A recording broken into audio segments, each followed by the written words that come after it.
আসসালামু আলাইকুম প্রিয় দর্শক, স্বাগত জানাচ্ছি বিডি চ্যানেল রাতের সংবাদে। পুরো সংবাদ জুড়ে আপনাদের সাথে আছি আমি মাহফুজা পলক। শুরুতে জানিয়ে দিচ্ছি আলমগীর হোসেন সিটি সংবাদ শিরোনাম।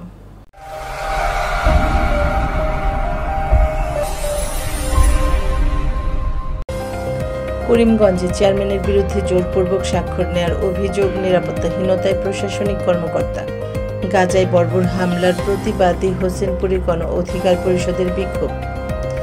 অটো চালক কালামিয়া হত্যার অভিযোগে রাজধানী থেকে একজন গ্রেফতার। দক্ষিণ কোরিয়ায় আগাম প্রেসিডেন্ট নির্বাচনের তারিখ ঘোষণা। বড় জয়ে বিশ্বকাপ বাছাইয়ের প্রস্তুতি সারল বাংলাদেশ। শুনছিলেন আলমগীর হোসেন সিটি সংবাদ শিরোনাম। এবার ম্যাপল ইন্টারন্যাশনাল স্কুল স্থানীয় সংবাদ।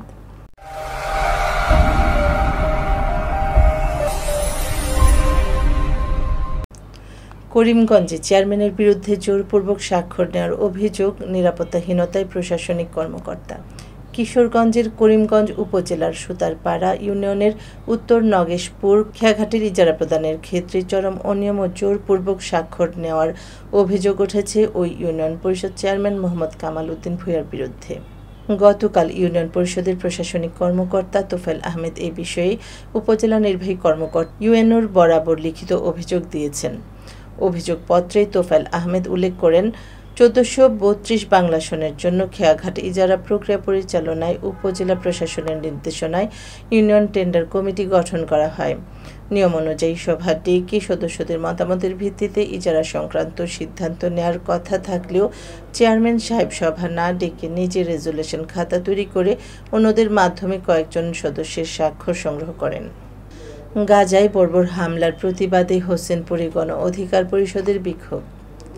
ফিলিস্তিনের গাজায় ইসরায়েলি বাহিনীর বর্বরোচিত হামলা ও গণহত্যার প্রতিবাদে কিশোরগঞ্জের হোসেনপুরে গণ অধিকার পরিষদের উদ্যোগে বিক্ষোভ মিছিল অনুষ্ঠিত হয়েছে। আজ বিকেলে ফিলিস্তিনে ইসরায়েলের বর্বরোচিত হামলা ও হত্যার প্রতিবাদে এই বিক্ষোভ মিছিল অনুষ্ঠিত হয়। মিছিলটি হোসেনপুর উপজেলা গণ অধিকার পরিষদের কার্যালয় থেকে শুরু হয়ে বিভিন্ন সড়ক প্রদক্ষিণ করে কুড়িঘাট মোড়ে গিয়ে শেষ হয়।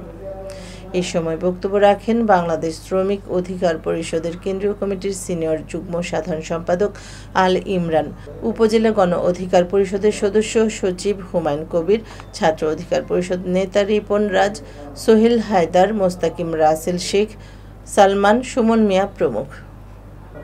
অটো চালক কালামিয়া হত্যার অভিযোগে রাজধানী থেকে একজন গ্রেফতার।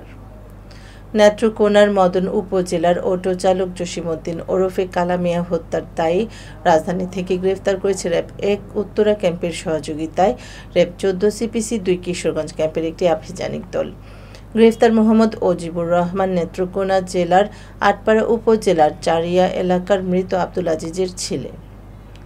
আজ বেলা ১২:৩০টার দিকে গোপন সংবাদের ভিত্তিতে অভিযান চালিয়ে তাকে রাজধানীর ভাটারা থানার কুড়িল কাজীবাড়ি এলাকা থেকে গ্রেফতার করা হয়।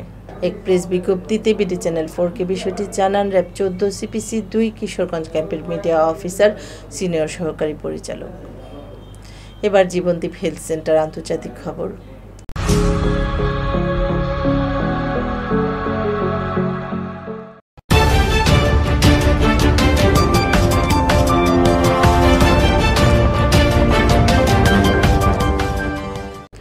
দক্ষিণ কোরিয়ায় আগাম প্রেসিডেন্ট নির্বাচনের তারিখ ঘোষণা।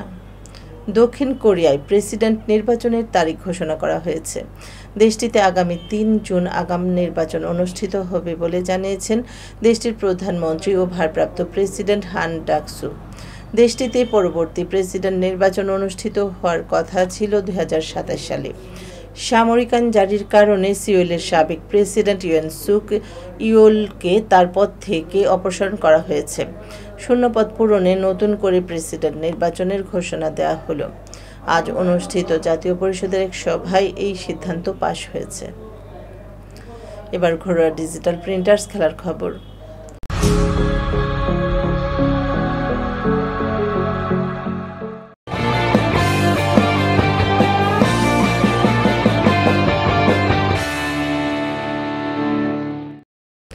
বড় জয়ে বিশ্বকাপ বাছাইয়ের প্রস্তুতি সারল বাংলাদেশ।